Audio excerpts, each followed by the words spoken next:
बिस्मिल्लाहिर्रहमानिर्रहीम। अस्सलामुअलैकुम वरहमतुल्लाहि वबरकातुहू। मसूड़ों से खून आने की वजूहात और इससे बचाव के घरेलू टोटके। मुंह की मुनासिब सफाई ना होना मसूड़ों की सोजिश, मुंह में खून आने की बड़ी वजह बनती है। घरेलू टोटके। दांतों और मसूड़ों की हिफाजत के लिए घरेलू टोटके। क्वार गंदल का इस्तेमाल करें। काली मिर्च का इस्तेमाल करें। लौंग के तेल का इस्तेमाल करें।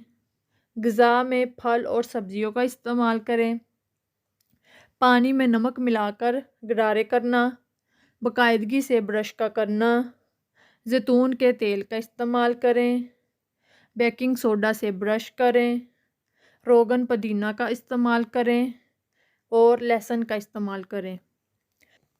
तो दोस्तों, अगर आपको ये वीडियो अच्छी लगी है तो इसको लाइक कर दें, चैनल को सब्सक्राइब कर दें और बेल आइकन को प्रेस कर दें ताकि हमारी हर नई आने वाली वीडियो का नोटिफिकेशन आप तक पहुंच सके। शुक्रिया। अपना बहुत सारा ख्याल रखिएगा, दुआओं में याद रखिएगा। मिलते हैं अगली वीडियो में, तब तक के लिए अल्लाह हाफिज़।